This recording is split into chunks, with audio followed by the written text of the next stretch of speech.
Today I'm going to show you how to make a bird feeder mobile out of cardboard tubes and cereals. So the things you will need for this activity are some old insides of loo roll or kitchen roll tubes, some bird seed. You can buy this from pretty much any big supermarket, but if you are struggling to get hold of it, you can also use porridge oats or muesli. And some multigrain hoops or Cheerios or any other breakfast cereal that's got a hole in the middle. Again, you should be able to find these in supermarkets, but if you can't, I'm going to show you later how to use shapes cut out of bread instead. You'll also need some, I'm using lard, but you can also use peanut butter. You'll need some string, a pencil, some scissors, a dish and a spoon. So, first thing we're going to do is take some of our cardboard tubes and just cut them to different sizes. So I'm going to cut this one in half, for example. Be careful when you're cutting.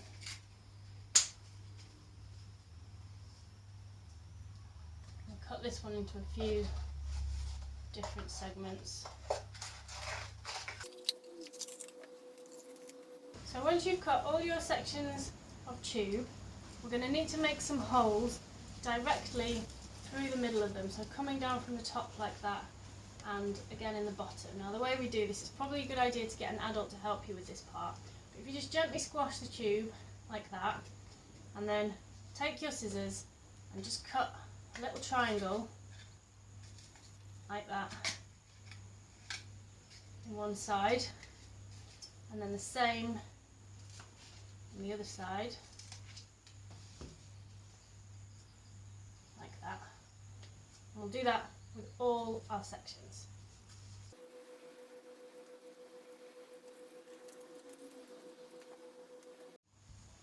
And then the next thing we're going to do is we're going to cover our tubes in delicious bird seed for the birds to eat. So the way we do this is take your bird seed or oats or muesli if that's what you're using, and just tip them out into a dish. And you're going to take your lard or peanut butter. So take your spoon and just cover your tubes in a nice thick layer of sticky lard or peanut butter. This bit can get a bit messy.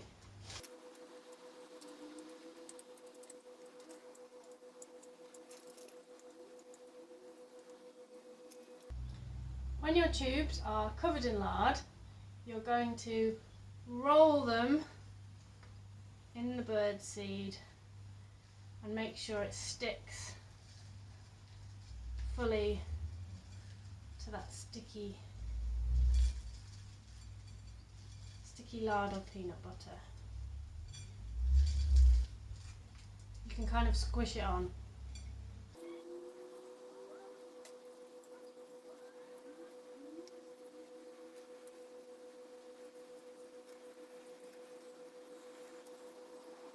Once you've done that, you might want to give your hands a little wash. So the next thing we're going to do is we're going to turn our tubes into a hanging mobile. Now it's useful for this part to have a pencil to hand so you can make sure those holes that you made with the scissors haven't been covered up by all the lard or peanut butter that you put onto the tubes. So just free up those. Then the next thing we're going to do is take some string, and I'd cut a nice long piece so you've got some to play with. We can cut it off at the end, just like that. And then the first thing you need to do, again you might need to get an adult to help you with this, but it's just to make a loop, and this is how we're going to hang our mobile up. So I've just made a loop like that, and then just going to secure it with another knot.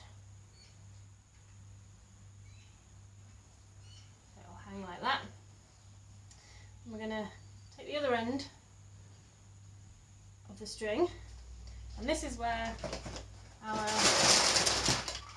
multi-grain hoops come in. We're going to thread these onto the string like this. Make them go all the way to the end.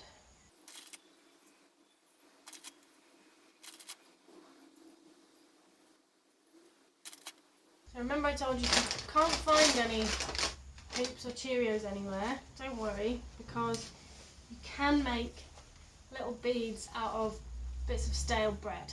Now it's probably best to ask an adult to do the cutting for you, but then the rest of it you can do yourself. So if you ask an adult to take a piece of old bread and just cut it into any shape really, it could be a square, could be a triangle, and then take a pencil, bore a hole in the middle of it and make sure there's a nice big hole so the pencil goes all the way through, and then you should be able to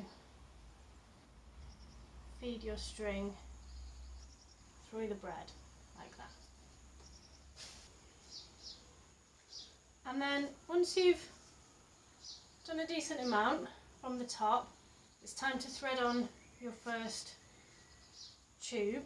Now remember, you can have as many or as few as you like of these. I've got just 3 on mine.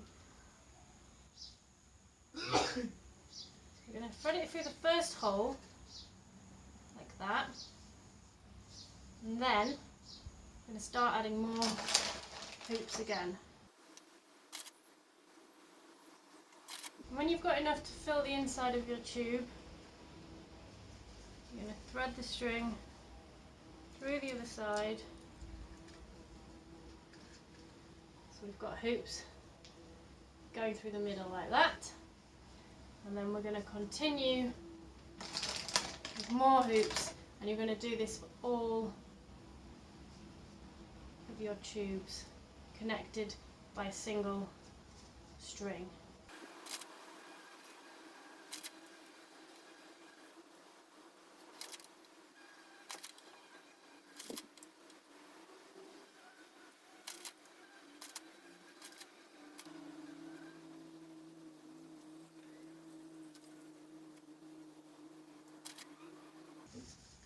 And when you reach the end